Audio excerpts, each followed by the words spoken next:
Well, I'm Trash Salsa and I just got myself a new toy. This is a 1981 Lakewood P-47 and this is the restoration video. This is as is, still dirty.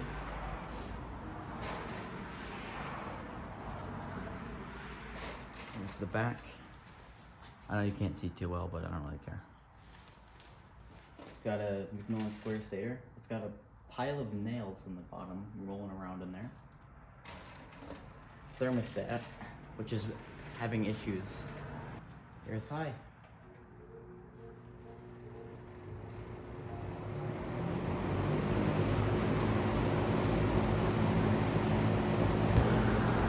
Medium.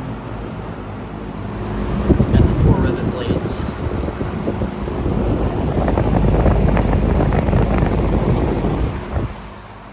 The grills are rattling. Slow. Notice the knob is kind of like inaccurate aiming, which is weird. The thermostat works, but it's having a weird sound problem. I'll show you. So earlier when I tested it was 9. It turns off. When you go to turn it back on, it makes like a weird sparking sound. Right here. Hear it? Like psst, psst.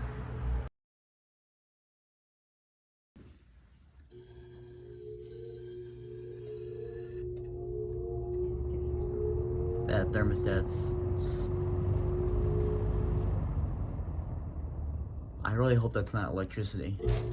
It only does it when it's on. So it wasn't a scraping, yeah. Told you these things are scary. I think there's like almost a short gonna happen. Hear it? Look, I'm moving it and the fan's turning on and off repeatedly. So this thermostat needs to be cut out. So the thermostat's having an issue, clearly. The fan is not stable with that in. Now on YouTube, there is 3 thermostat Lakewoods that I can think of from 3 different collectors that are having thermostat issues. Not necessarily the same as mine, but thermostat issues.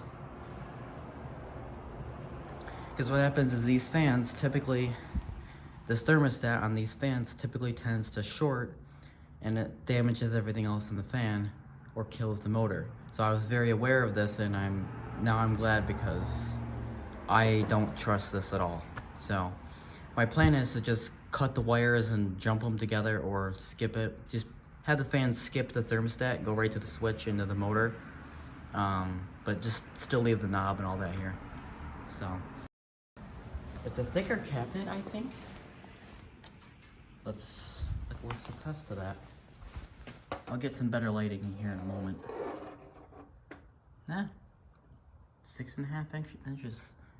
So it's a 1/2 inch larger than most Lakewoods. And it's under the JCPenney, which is weird because these are typically under Dayton or Lakewood, not JCPenney. At least the ones that I've seen.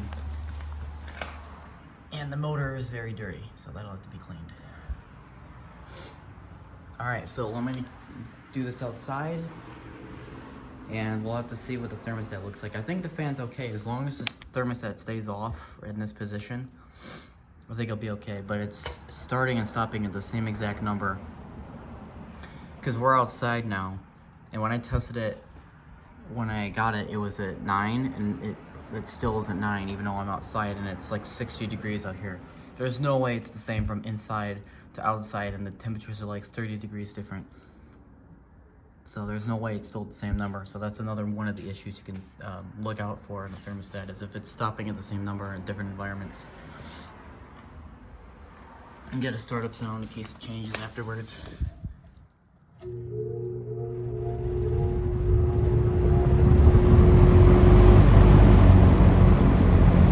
The motor kind of hums on high.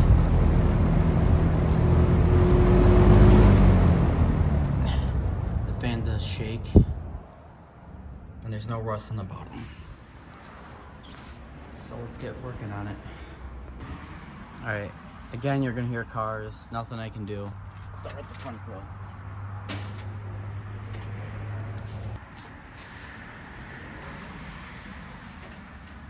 front grill.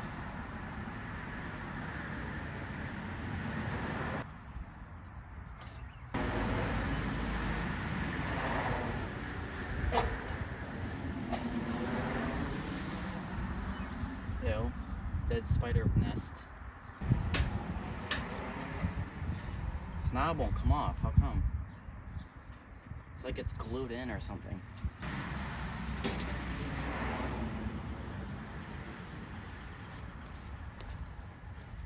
Got the knob off. It was a multiple teeth knob, and I don't know, they must have glued it in there. Okay.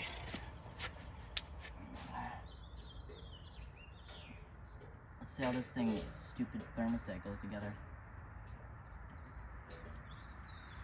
I can't believe that's all exposed metal. How stupid.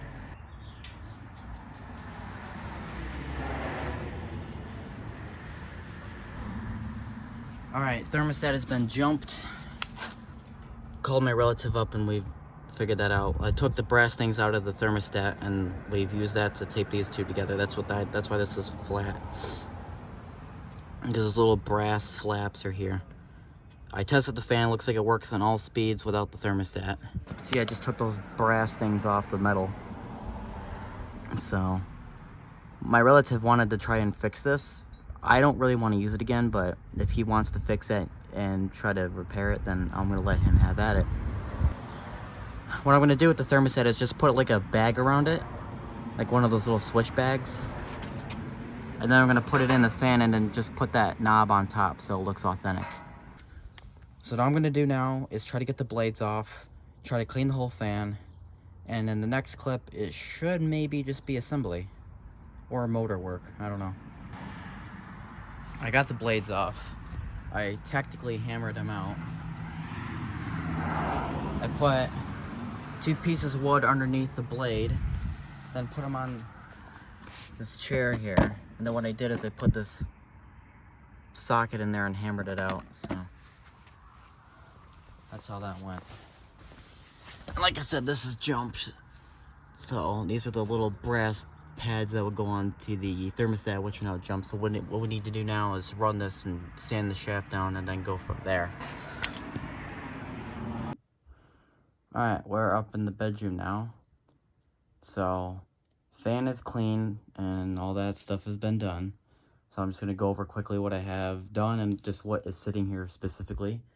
And the grills have also been cleaned. All the parts are over there.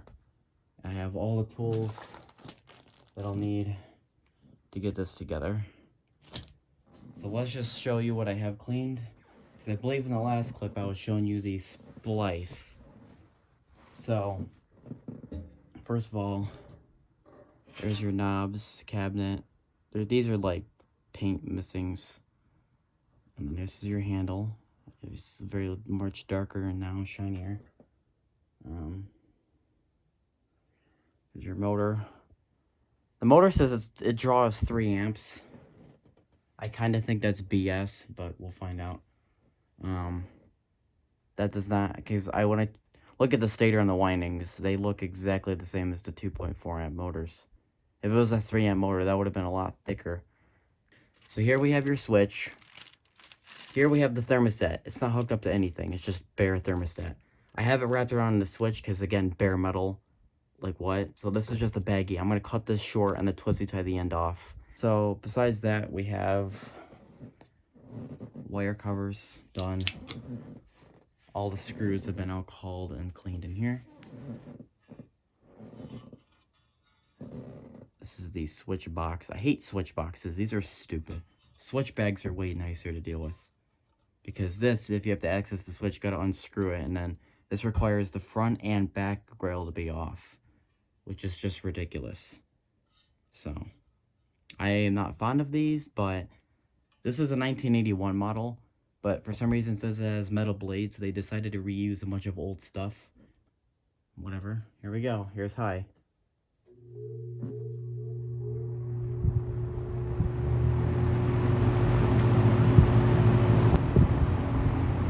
Low was what I'll be using the fan on. Sounds pretty good. It's like a powerhouse.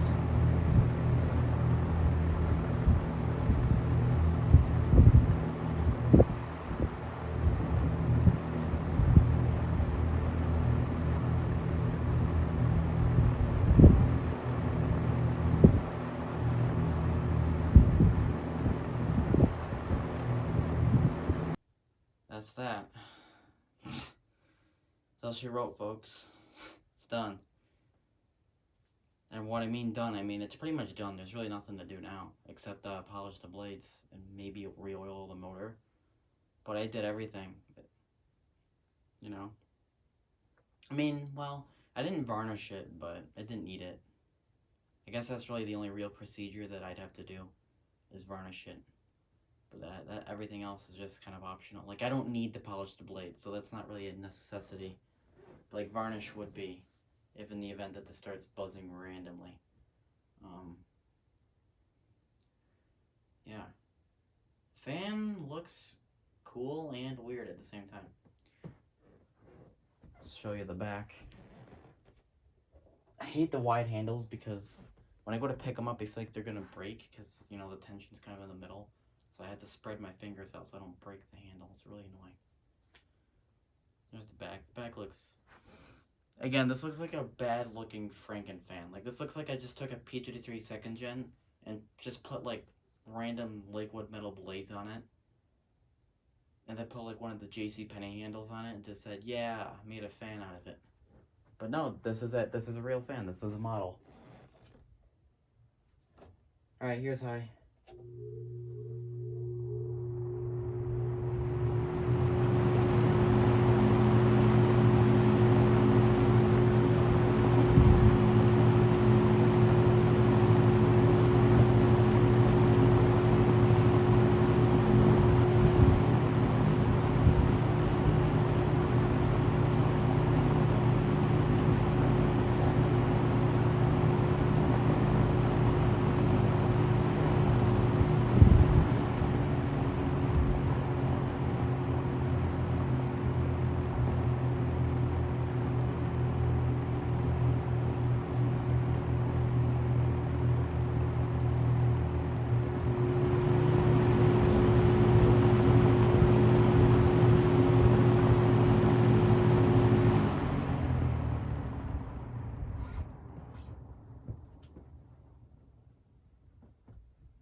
Remember, the spin down's not going to be good yet.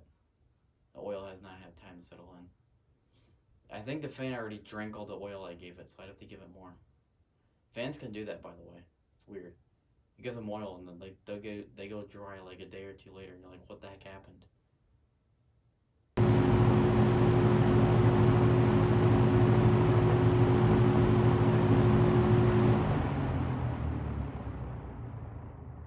Yeah, see? I told you that was BS. The kilowatt meter just read 2.54 amps. Not 3 amps or whatever the hell the motor is. I told you, because I looked at the stator and the windings. I'm like, this looks exactly like a 2.4 amp square stator. And I was right. It's just, this is just a 2.4 amp square stator. How dare they lie and deceive me? Especially the Macmillan motor. You would think it says 3 amps, that it's actually going to be 3 amps. Nope. They just trolled all of us. Mostly me. Like I said, this draws the same power as this K33 behind it. Same power as that. So, motor allegations. That's why you always carry a kilowatt meter. It tells you the truth. And always check your fan's temperature as well. After running overnight, your fan should probably be around like 120, 130-ish degrees. If it gets over 140, you're going to have a problem. It means you might have an overheating fan. Or one that's probably running too hot. Like I said, I'm a little scared to run this one overnight because it's a weird splice. I mean, again, it's like the perfect splice job, or to me, yeah, it's a splice. I mean, we jumped the thermostat. The wiring job is called a splice, so I'm not wrong by terminology. So like I said, I'm just a little scared to run it overnight because, I mean, that's running this fan for a long time while I'm unconscious. So if it does something, I won't be able to stop it in time. So, I don't know. The trust on this fan for me is a little bit not there yet.